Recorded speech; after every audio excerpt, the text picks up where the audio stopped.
Site visits to Florida's endangered Torreya and Yew trees. Torreya taxifolia and Taxus floridana.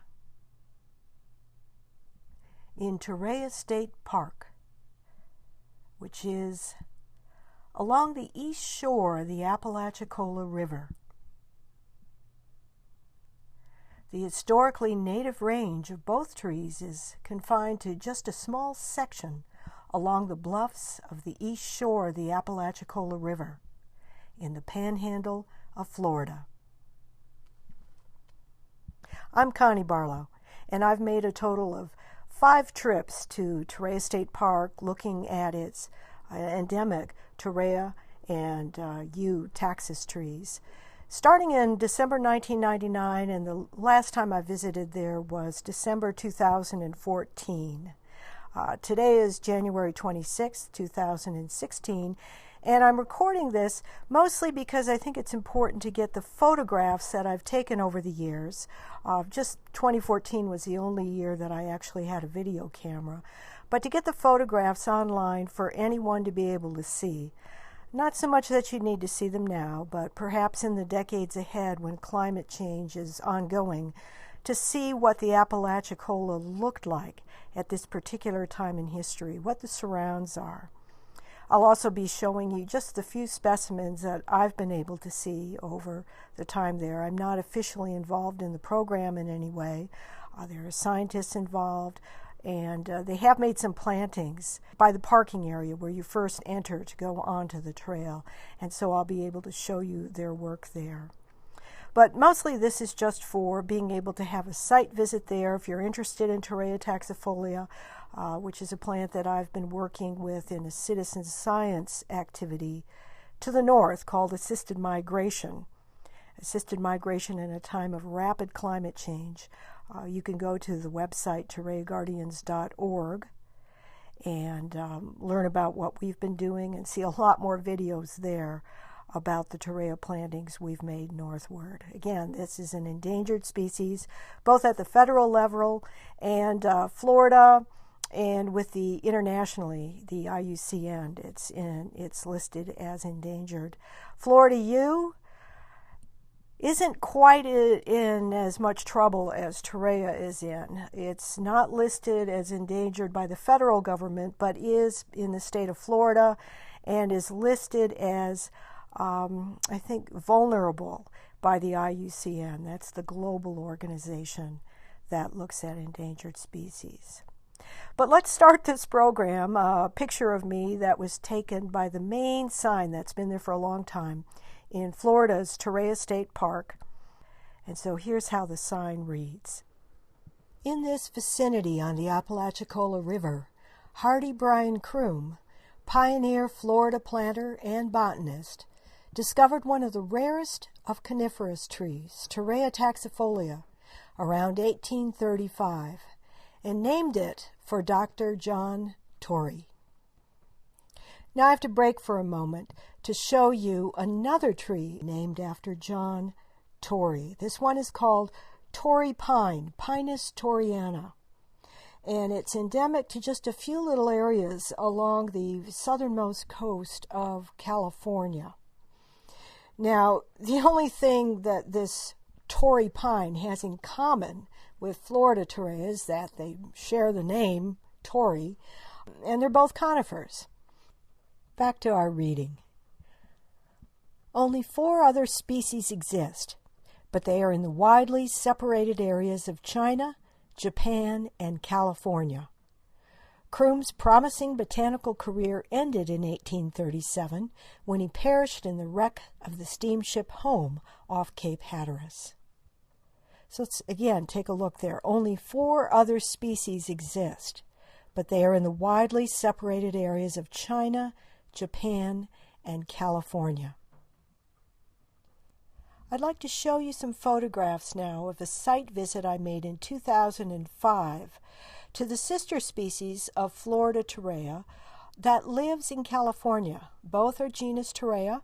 This is the California Torreya, Torreya californica. And the reason I want to show you some photos is that if you just look at what you see in Torreya State Park in Florida, it's going to look pretty pathetic. It's not going to look like much of a tree. But this genus has the capacity, and Florida Torreya used to, grow into a magnificent tree. So first, here's some pictures of what Florida Torreya should be able to look like if it can be put in the right habitat, where it's suitable for the climate today. And we think that's probably North Carolina, and later this century, probably quite a bit northwards too. So let's start off looking at, in 2005, a picture that I took in Yosemite National Park while visiting the Torreyas there. That glorious tree that you see there, very, very lush, growing in full sun, I thought actually was a Douglas fir. It has more of that Douglas fir growth form than the sort of skimpier, flat-branched growth form of a yew. But that is a California Torreya, and they take very different leaf forms depending on whether they're an understory tree growing beneath a canopy or whether they've got access to full sun. Next is a photo of me standing between two trunks of California Torreya that I found in Sequoia Kings Canyon National Park. Quite tall there, and in the foreground on the right you can see a small young California Torreya coming up there with a more usual yew-like growth form, as it's in the understory here. It doesn't get a lot of sun. And yes, this is a California Torreya tree too. It's the biggest California Torreya in existence. This one is north of Santa Cruz, so it's very near the coast. Here's the seeds growing on a California Torreya tree, and they're not ripe yet. They're still green, but they're fully grown. Now, in contrast, when I first visited Torreya State Park in Florida in 1999, here's the only seed available then for me to see. It was pickled in a jar. You see, the Florida Torreya had largely died out by that time. In fact, it started to die out in the Torreya State Park area back when I looked like this. That's me in 1964, 6th grade, winning the American Legion Award with Dennis Mencken. So you can see Torreya's been in trouble for quite a long time, and they haven't yet found a way to ensure that it can grow in the wild on its own back where its historically native habitat is, and that's Torreya State Park. Now we'll start off here, and I will show you some pictures of where they've done some plantings that they've tended, and it looks like they have pretty good success. So let's take a look at those. So here's one of the two plantings near the parking lot of the main building here. You can see that a couple of them over here seem to be doing pretty well. I think these were put in at least 8, maybe 9 years ago or so. The ones over here are not doing well. You can see the dieback that this one has made. This would get a lot of late afternoon sun. Probably not a good thing for Torrey this far south. Let's take a look at the other planting straight across the sidewalk here. First of all, here's the house, and here's the trail over into there that we'll take down and look for Torreys in the forest, some wild, some planted. But this group looks much better. They would be protected from a lot of sun. Let's take a look over here. Be protected from a lot of sun. Looking good. Here's one of the biggest ones right here. Let's take a look at the bases here. All right, one there. Another one back there. Over here. I was told by a park staff person that this is a female. And actually, let me see if I can get that seed to come into focus here. There are 3 seeds on here, and the one that's easiest to find.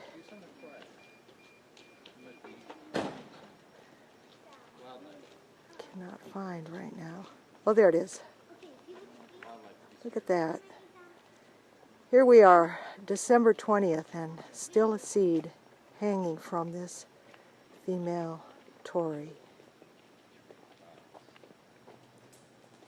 Here's that Torreya fruit seed from another angle. See it better there, hanging. Again, it's December 20th. Two more up there as well, harder to see.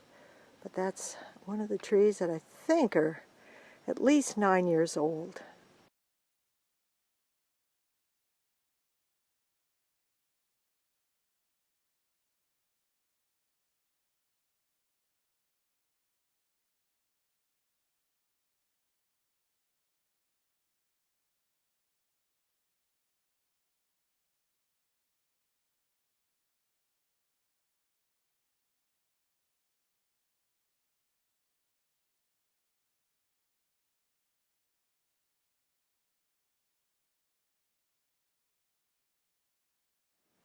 Standing here on the lawn off the edge down there is another tree. Pretty sure it was planted quite a while ago. You can see there's a wooden fence around it protecting it from deer. It's gotten pretty tall. Let me try to go to the top here. Stretching for sun.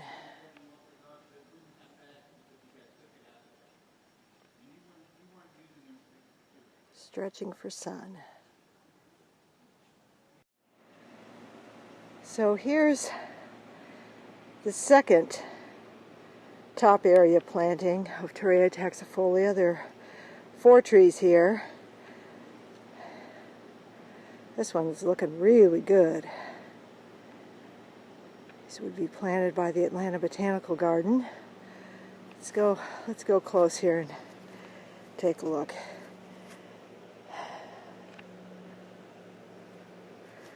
This one over here is doing the least well, but as is common for Torreya, it just does not give up. That stem died back, but it keeps coming back from the base. Here's another one here. Looks pretty good. And then here's the 4th one.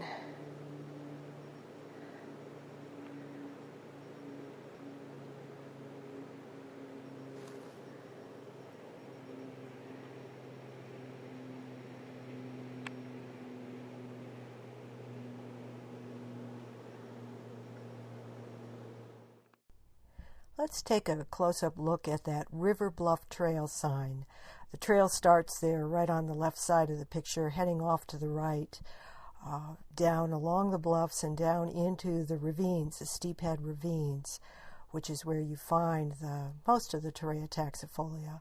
The Apalachicola River is right out there in the distance. River Bluff Trail. The steep bluffs and deep ravines along this part of the Apalachicola River are clothed by rare plants, such as Torreya and Florida Yew trees. So coming down into the forest, coming down the main trail, basically heading upstream the Apalachicola River, the main trail here, very soon you can see right in the center there, you can see a wire fence that protects a newly planted Torreya taxifolia. The Atlanta Botanical Garden would have done that. Back to a voiceover guided tour of some photographs I've taken over the years of the habitat for Torreya and Florida Yew. This is very near the beginning of the trail, looking out over toward the Apalachicola River there. And again, a great time to come here for seeing the topography is in December, in the winter, when the deciduous leaves are down. Here's a couple of beech trees. Now, I grew up in Michigan, so I was very surprised to see beech trees this far south. And in fact, this is about the southernmost range of the American beech. very, very important population here that probably has more southerly adaptations than the beaches in Michigan. So genotypes from here would be a very, very crucial thing to collect, the seeds of the beech trees, and help them move north as the climate change suggests. Here's a couple of oaks. Red oak clan, not sure exactly what they are, but beautiful deciduous trees here. Now in the foreground here, that light gray, I would have said this was an ash tree, Fraxinus. I haven't seen it in the list for this area, so maybe it's some kind of a southern hickory. That's why leaves come in very important in the wintertime on the ground. And the compound leaves that you see here, I don't know whether it's an ash, Fraxinus, or whether it's a Torreya hickory, a sand hickory. I'm not sure, but others will be able to identify that. You can also see the red oak leaves in there. Here's a golden beech leaf right in the center, a little low center in there, and you can see the lobed of the white oaks that are there. I don't know if they're swamp white oak, probably swamp white oak. In this picture, I also want to point out that bright green. It's an evergreen American holly leaf, and I'll show you some pictures of American holly, beginning with this one right here, lower left. You can see the evergreen holly. It can grow fairly tall, sub-canopy tree. Also, you'll see it as a large shrub as well. Here's a beautiful picture of chestnut oak leaves, the light gray there. It is a kind of oak, part of the white oak clan, so it's got the lobes. Maybe a swamp chestnut oak. And that pink starfish looking leaf there, the big one, that is a sweet gum, a liquid amber. There's some more of the chestnut oak. Wow, there's a variety of leaves in there, but I mostly wanted to show this because in the upper left there you see a bright yellow. That would be Acer barbatum, which is the Florida maple, sometimes called southern sugar maple, but I really don't like that name because the sugar maples are in the north. And even in North Carolina, Ohio, they may be threatened by climate change within a few decades. Certainly by the end of the century, we may no longer have sugar maples down in the USA. It may only be up in Canada. Here's a beautiful, beautiful spent pod of a southern magnolia. It's an evergreen tree, but of course it sheds its leaves on occasion. But let's take a look at what the seeds look like in this pod. Here's a picture that I took a couple years ago while in South Carolina in the fall. And there you can see the glorious red seeds, fleshy covered seeds that would be attempting to try to attract, while it's on the tree, attracting birds, and when it falls, certainly box turtles, that kind of a red color. And those are the evergreen leaves of the southern magnolia behind it. But here at Torreya State Park was a large southern magnolia, and it had this plaque on it. Southern magnolia. This is one of the better known attractive trees of the southeastern United States. It is a popular landscape tree because its large dark green leaves remain on the tree year-round, and its fragrant white flowers are 6 to 9 inches in diameter. In the fall and early winter, its red seeds and brown cones may be found scattered beneath its limbs. The magnolias are among the most primitive hardwood trees in the world. Yes, they were back in the Cretaceous age of T-Rex and so forth, but Torreya taxifolia, Florida Torreya and the Florida Yew, actually their lineages go back to the older dinosaurs, the long-necked dinosaurs of the Jurassic, so they're even older. Here's a beautiful southern magnolia up on the left, kind of curving up to the left, and these are root suckers coming out that have the southern magnolia leaves right from the roots, standing tall, coming out. Now, what you'll see in this picture, can't really tell the difference between the needle palm and the dwarf palmetto. For someone like me coming from Michigan and seeing American Beach and seeing these palms in the same place, plus with the oaks, it's definitely a mind twister. And in fact, later on in the program, I'll talk about why this mixture of southern plants and northern plants is here and why this area is so unique in that way. And look at the several kinds of palms going off to the right there. I know for sure that the needle palm, it's kind of scroungier looking there, is in the foreground right, and that's probably a dwarf palmetto in the background. The person who knows is one of the Torreya Guardian volunteers who's in Cleveland, Ohio. This is Fred Bess, and he is one of our plant experts. I am the communicator. I'm the former science writer. I read the scientific papers. I do the networking, but I depend on people like Fred to really know their plants.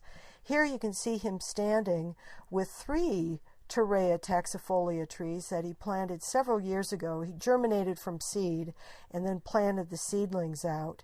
And these survived a very, very difficult winter in Cleveland, Ohio. And this is a video that I took. You can find it on YouTube.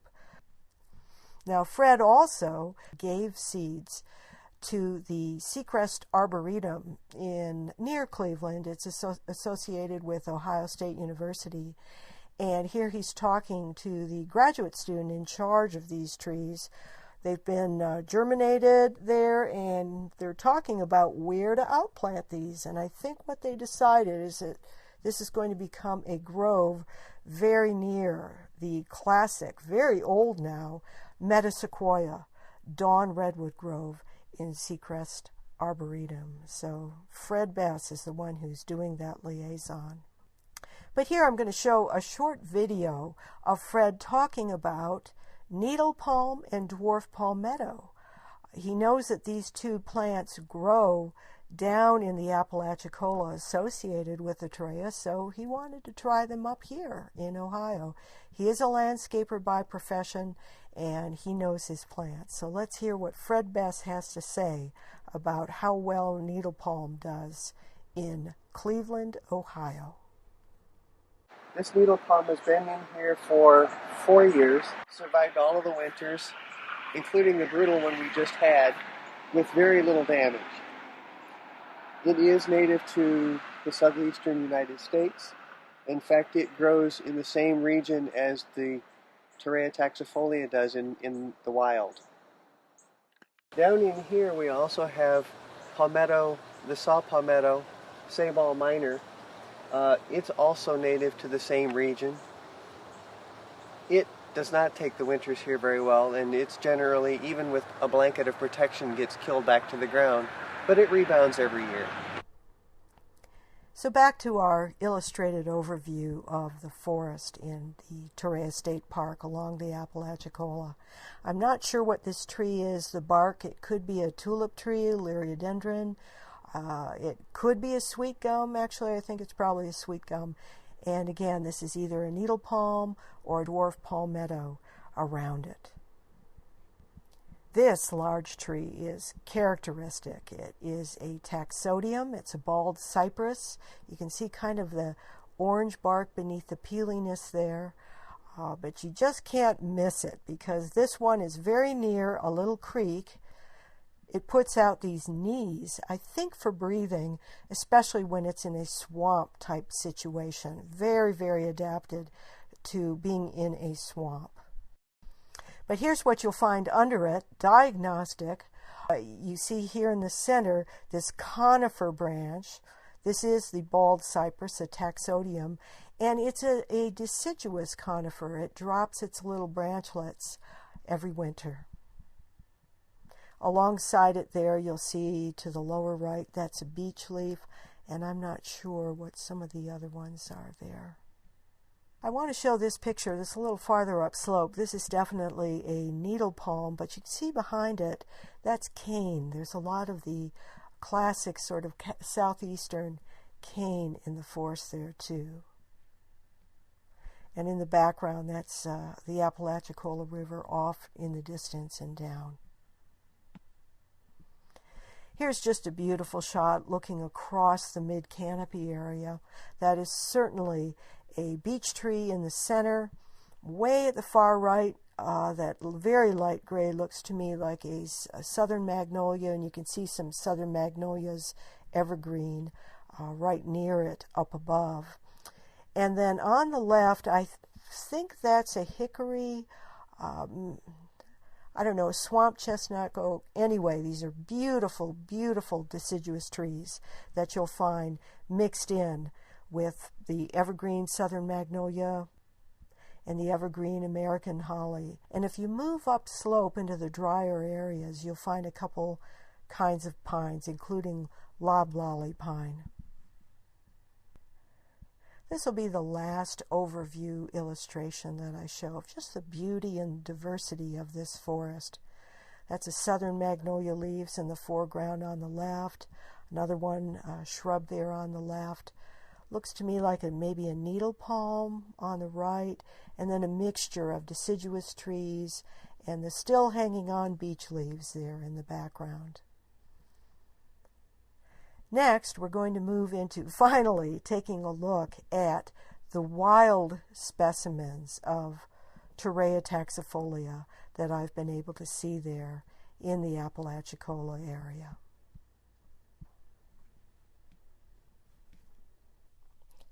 Here's a wild Torreya taxifolia in the center of the picture. This was taken in February 2004. It's the only year that I took a picture of this individual, but you can see how much it's leaning. Also notice that to the right, uphill, you see a pine. So we're getting into a drier area. You can also see how small and thick the stems are. So this area either had a fire recently or has not been protected from logging operations as long as the lower reaches of Torreya State Park have been. Here's another view of the same individual. This is Steve Erse, a friend who lives in this area of Florida. Now notice how much the bark has been stripped from the lower reaches of this tree. Let's take a close-up look at what's going on at the base. Here you can really see the bark stripped up to a certain point, and in general what this is buck rubbing the velvet off their antlers. This is why it's so important in areas where the deer are overpopulated, like they are in this state park, that the bases of important trees be protected with wire cages of some sort. But also notice that you've got basal sprouts coming up. That's reaching the top of the picture there on the right. This tree is a survivor. In fact, this particular root system has probably been resprouting and resprouting since the 1950s or 1960s, when all the mature stems were diseased and died. But the roots were okay, and they sent up another set of basal stems. So it's been doing this since the 1950s or 1960s. Look off to the right now, and you'll see in the background that the basal growth there has been nibbled off by some vertebrate. So let's take a look now at one of the individual Torreyas that I've been visiting every year that I've been there. This one's very easy to find, coming down the nature trail, heading upstream, generally northward, upstream the Apalachicola, up high on the bluffs, and the trail starts winding down and gets into the steep head ravine, and you can see by this bridge here. Just where I'm standing, between me and the bridge, you can see the silhouette of a Torreya taxifolia in there. This particular picture was taken in 2007. Now here's me standing on the bridge looking back up at it. You can see there's a blue paint mark on the tree nearby it. Now back at this other angle, here you can see the top of it all the way over to the top of the screen there, just left of center. This one too is leaning. It looks like it has good branches at the top, but it's lost some of its stems in between. Here's a flash photo at that same angle. Again, this is November 2007, and you can see the creek not flowing at this time, just beyond there. Also, notice that knee, that bald cypress knee towards the lower left of the picture. That's a good way to orient exactly where the stems are here. There you can see the knee again on the left. This is the only picture I took on my 2004 visit, so it's really hard to see what the differences are here. What I was mostly doing was taking pictures of the diseased branches on this particular individual. But first, let's take a look at this same view using video from December 2014. Notice, first of all, that this individual has been caged since my last visit in 2007. This is December 2014, and I'm looking straight in, and always, no matter how damaged that tree is, you're going to see basal sprouts there. It looks like needle palm growing alongside it. Looking up, up and up, this first main stem that grew straight up has nothing on it anymore. Completely dead. You can see that there's still some droopy needles that had been growing. I'll show you the disease section very soon from the previous visit there. But here's the leaning, the long leaning branch. Remember how many branches, how green that was in 2007? Well, it's gone now too. And here's where the bridge is. Looking downstream, cypress knees down along the creek. Now here, let's take a look again. The same individual here, but we're going to look at the surrounds. So there's a dead stem in the center. We're going to look back up slope. And there's that bald cypress, that taxodium that I'd shown earlier in the program.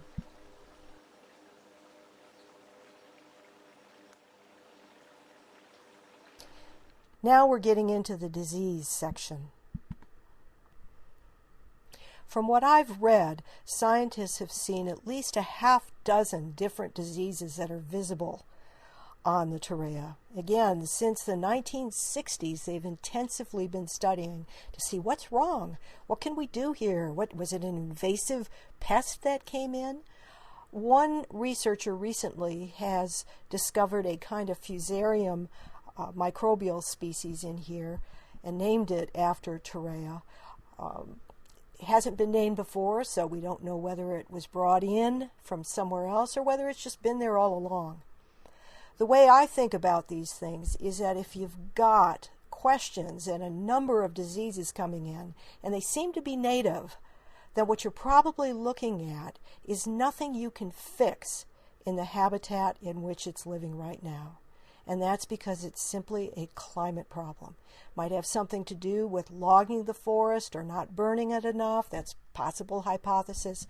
But I think more likely, as I'll explain at the end of this program, that it has something to do with climate change since the last peak glacial period. All these disease photos I took in 2004. This is when there had still been at eye level living branches and in the process of dying. And when I came back in 2007, there was nothing left to see of that sort. And I think the Atlanta Botanical Garden and others had perhaps been starting to treat this tree to try to prevent those diseases from spreading throughout.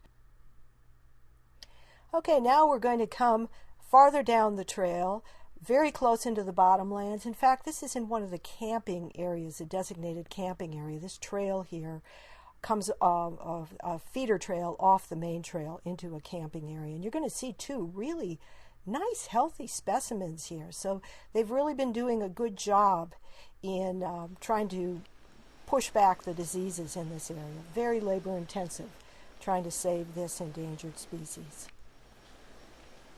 So there's the cage. And inside is a rather tall Torreya taxifolia.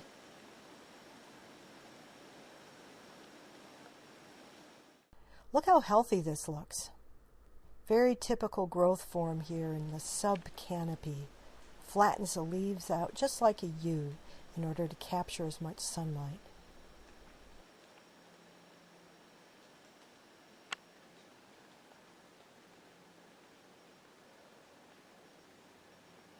Now moving down, take a look at why this cage is important here.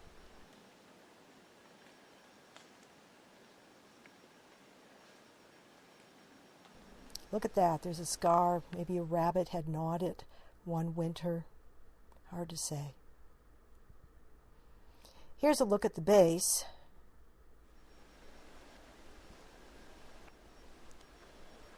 See a lot of basal sprouts there.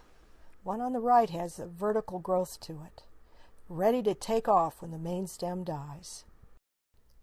Now here's the last individual we're going to look at, and you'll notice this one is not protected by our wire cage, and it is magnificent. This is absolutely the biggest Torreya I've seen. Look at that beautiful straight trunk on it. There's one of the branchlets comes out straight ahead here. There's a branchlet.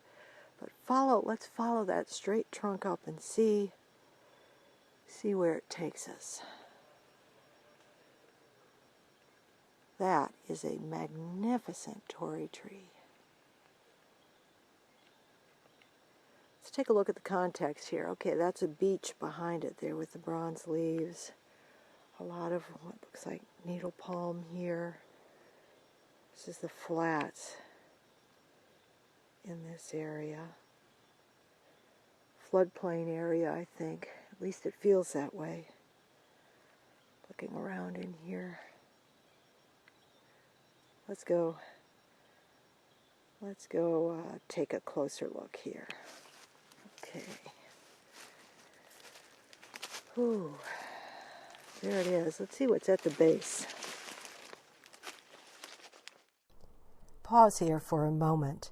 Take a look at that long log rotting there. That could be a previous stem. In fact, it could be as old as having fallen down in the 1960s. Torreya was used as fence posts as well as wood for the steamboats because it takes so long to rot. So that could be one of the ancient parent stems. And I don't know what that is in the right. Maybe that's also another ancient parent stem, or else maybe it's another tree that they cut down long ago in order to give this Torreya more light.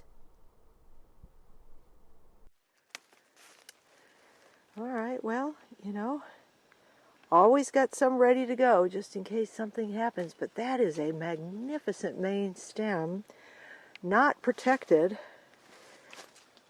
at all here by any cage. And here we go up. There you can see the silhouettes of the branchlets. See if I can find out if this has any male or female features on it. I think it's a little too tall. Any of the reproductive buds are going to be up there, and I probably won't be able to tell. But this is quite extraordinary to see this here. Healthy stem of a Florida Torreya.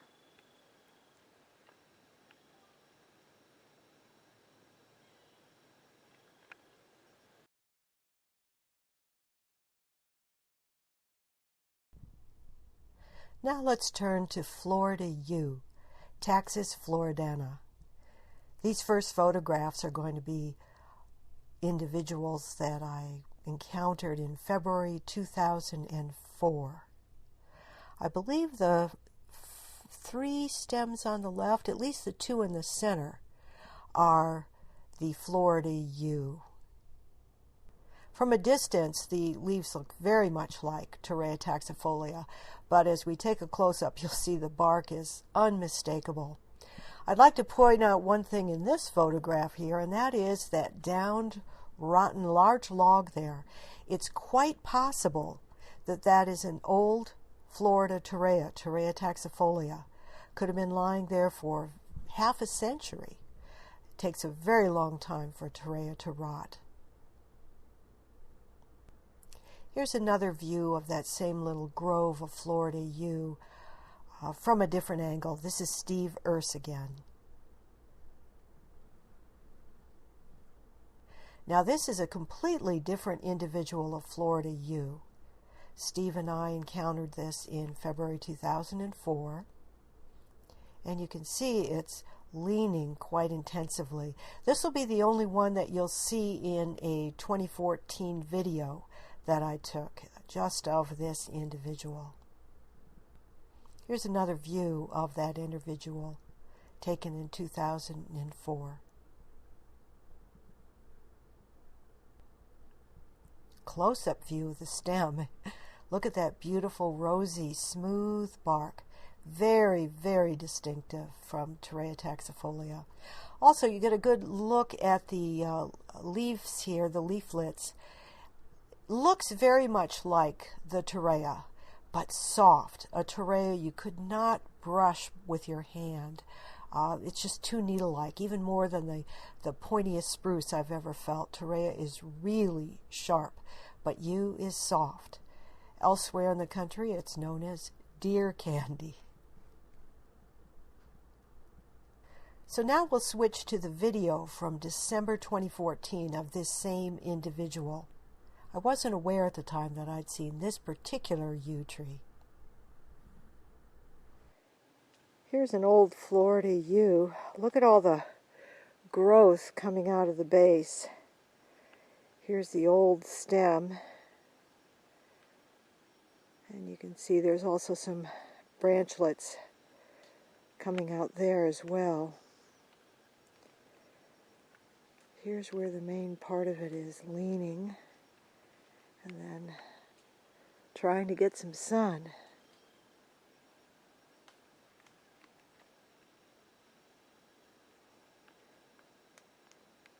Here's the surroundings here. Not far from a couple of Torreyas. Let's take a close look.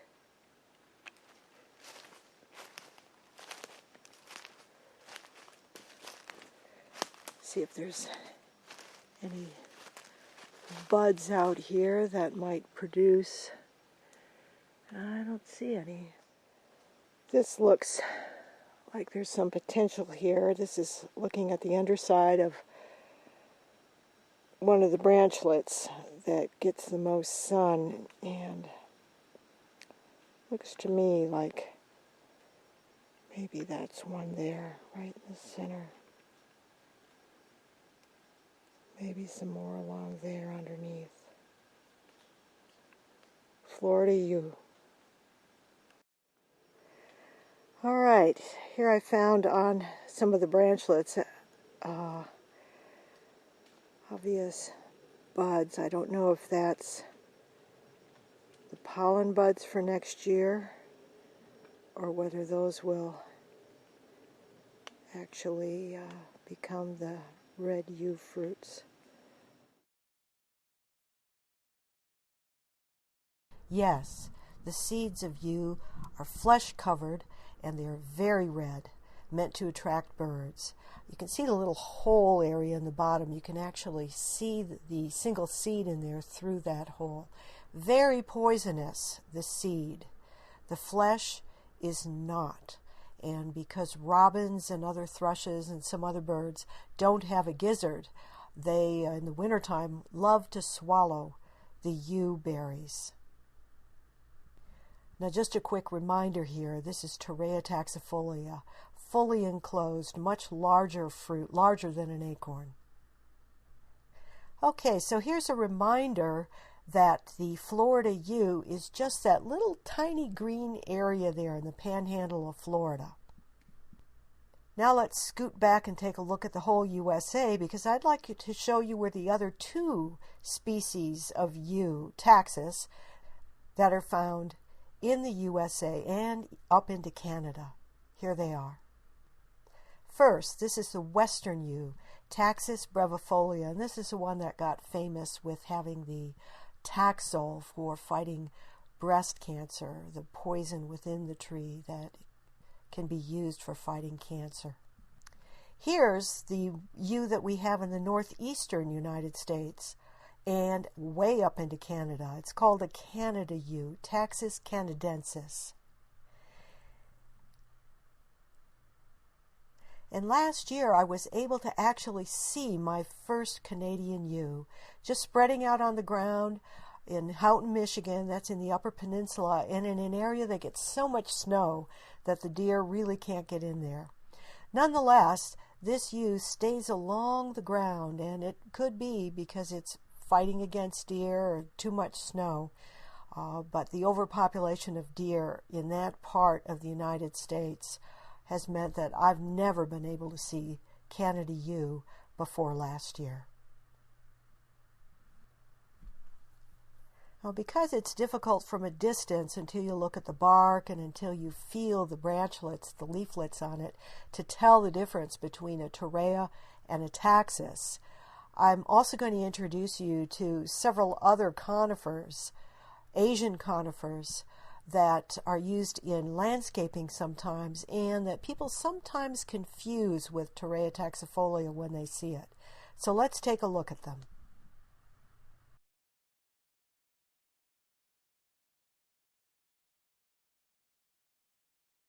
This is a Cephalotaxus, a Chinese plum yew.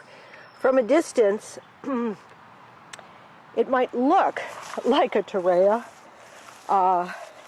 and it also has the underlying two white lines underneath that Torreya have. But what's really obvious is you cannot do this with a Torreya. You can do it with a yew, a Taxus, a Cephalotaxus, but not with a Torreya. So this is an Asian conifer. Also has a very fleshy aril over the seed, but it's a very close relative, but it's an Asian Cephalotaxus, very closely related.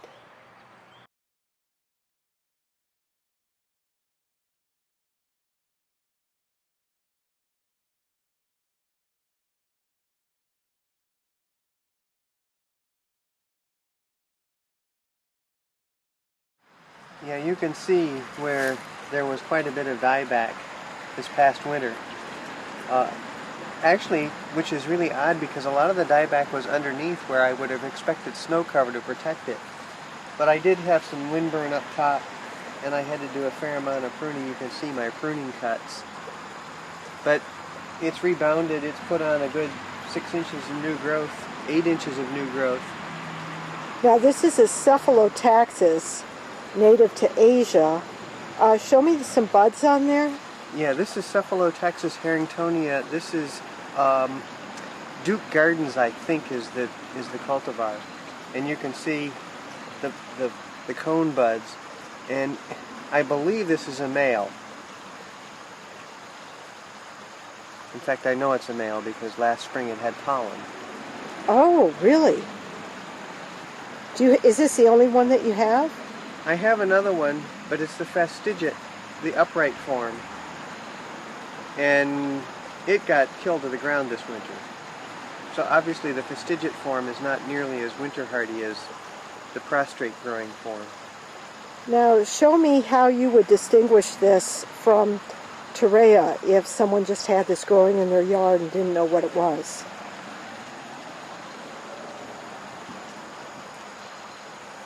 Mostly by feel, because you do this to a Torreya and you're going to get pretty well poked. The other thing I've noticed with the distinction is the needles on Cephalotaxus are really in one, you can maybe see where they're on one plane. So they're all perfectly flat along the stem, whereas Torreya tends to have needles, they're in the same plane, but as the needles grow, they move in different, or they kind of orient themselves differently, so they're not quite as flat along this parallel to the stem. Yeah, my experience with the California Torreya growing in the wild is that if it's in the shade, it has completely flat yew-like approach to it. But this is total, I mean, this has got a lot of sun here, but if it got a lot of sun, it starts looking like a Douglas fir of putting its little needle leaflets all around. Okay.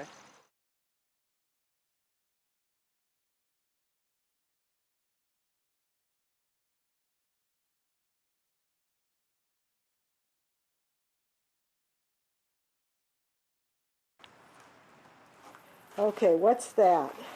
Wollemia nobilis, the Wollemi pine of Australia. That is a rooted cutting from a lateral, so I suspect it will be nothing more than a lateral ever. Yeah.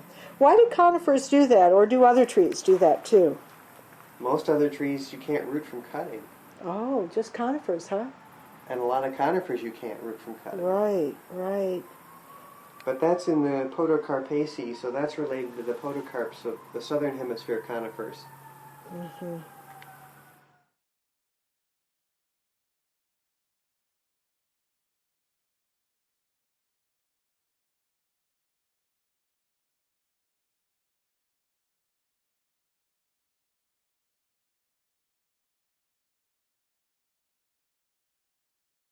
Also, diagnostic is it's got these deciduous branchlets. You'll never see this underneath Torrey tree. But the bark is very similar. This is an Asian species. Look at how orange that bark is. This is Cunninghamia lanceolata glauca, the blue form, which is supposed to be the hardiest cultivar. This came to me in 2006 as a 2-foot plant. So in basically 8 years it grew this big. In this past winter it was killed to the ground. It's rated zone 6. And here we're on the kind of the cusp of zone 5 and zone 6. The Torreya suffered only minor windburn, needle damage. The stems were not damaged at all, which tells me that Torreya is a northern tree caught in a protected zone in the south. Well, you're our northernmost person in Torreya Guardians that actually has above ground Torreyas. We've got a number of seeds that have recently been planted. And so the fact that you've discovered that in this really cold past winter we had in 2014, that Torreya did okay, that's really significant to know. Talk with us about how bad the conditions were this winter. This is the coldest winter we've had since 1992, I believe. In addition to the polar vortex, I recorded on my back deck 3 nights at minus 17 degrees and a number of other nights that were well below zero. The Torreyas are out well exposed on a hillside where they're subject to windburn, they're subject to salt mist, and they did have damage, but it was nothing more than needle damage, and none of the stems were significantly damaged. And again, that tells me that Torreya belongs in the north. It does not belong in Florida. Thanks, Fred.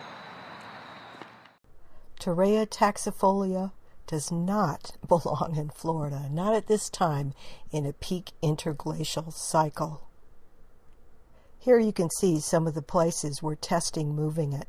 Not that it necessarily is going to do well now, but climate is going to keep warming. It's going to keep changing.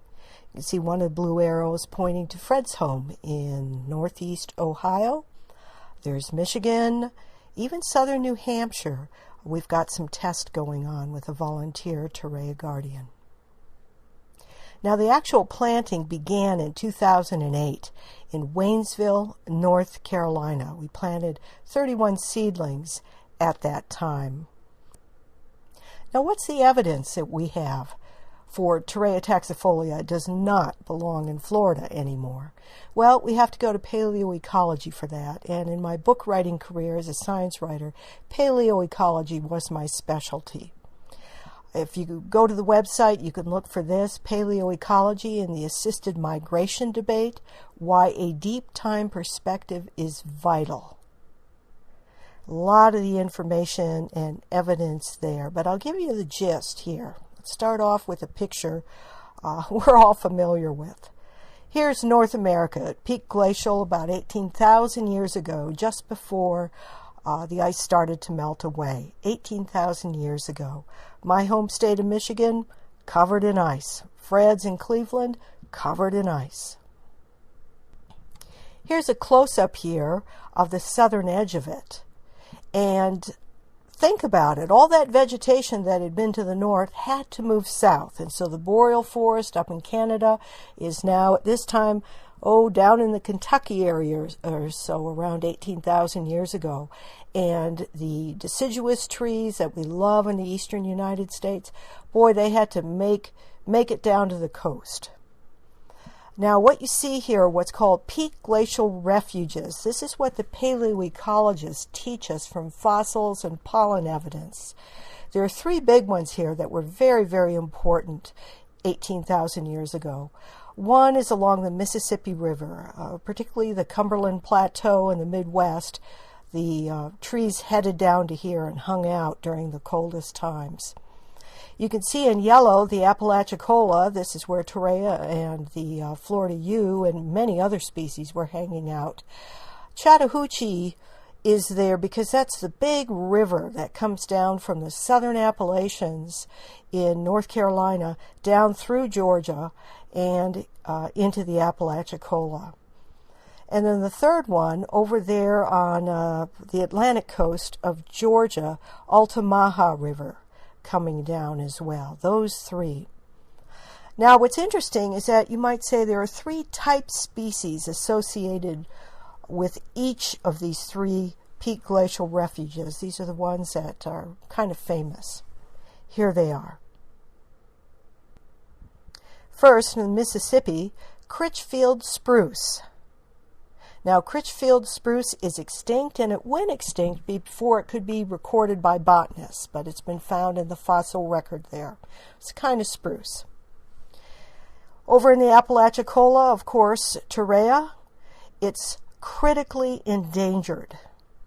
And the third one along the Altamaha River is Franklinia, and that one's called extinct in the wild. Extinct in the wild. Botanists found it, collected some, and by the time the next round of botanists went back, gone. It had gone extinct. Thankfully, they moved it to the north, and so it's still growing in botanical gardens, New York, Pennsylvania, many other places as well, but it's no longer in the wild. All three of these were imperiled because they were left behind. For one reason or another, they weren't able to follow the other species northward as climate warmed. Here's a picture of Franklinia.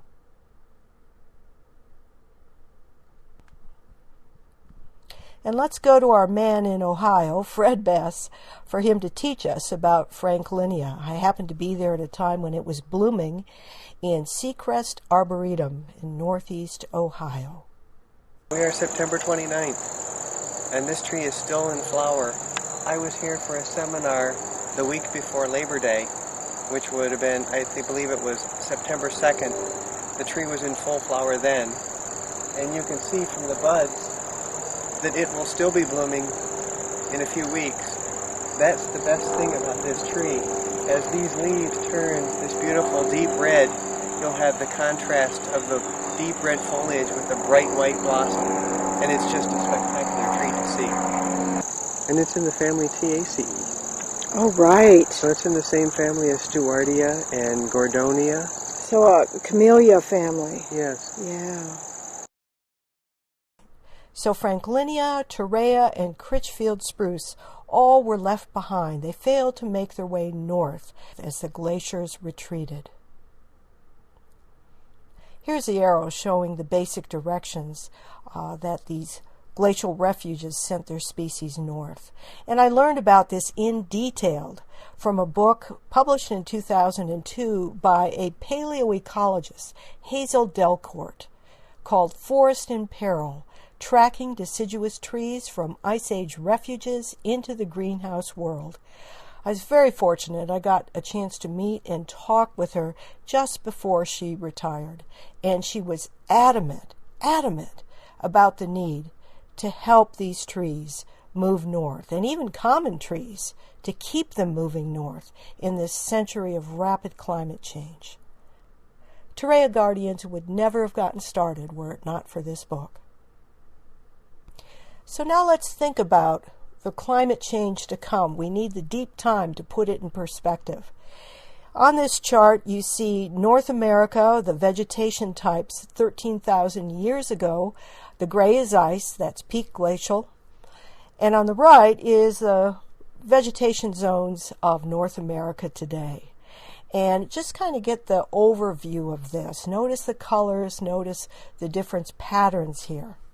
Over the course of between 5,000 and 10,000 years, all of that vegetation had to move its way north. So it got thousands of years to be able to do that over about 5 degrees C temperature change, 5 degrees Celsius since the peak glacial to where we are today. Now consider, we'll be lucky if in just this century no more than 2 degrees C warming happens. It could be 3, it could be 4, horrors if it's 5. So in 1 century, the vegetation will have to move about half the heating distance of what they got to move over the course of 5,000 to 10,000 years. 1 century. The problem for plants is it's just too fast. They can't move that fast. Now there's one more reason why it's not just the speed of climate change, but there's another reason why not just Torreya, but even the oaks and the American beech tree, these dominant trees of the eastern USA, are going to need human assistance in moving poleward in sync with rapid climate change. And here's the reason. We've lost our long-distance seed disperser in eastern North America, the passenger pigeon. This is me standing last year along a sign in Petoskey, Michigan, one of the last big nesting places for passenger pigeon in the late 1800s. I am sure that my great-grandparents and my great-great and great-great-great-grandparents were happy to eat passenger pigeon and had no thought that the multitudes of individuals in the passenger pigeon species could possibly ever go extinct owing to human overkill. Well, they did go extinct. 100 years ago, the last passenger pigeon died in the Cincinnati Zoo. And that's why I produced a video in my Climate Trees and Legacy video series on YouTube called Becoming Passenger Pigeon. We must become passenger pigeon. So check out our website, torreyaguardians.org. You'll find everything you might ever want to know about Torreya taxifolia and what we've been up to.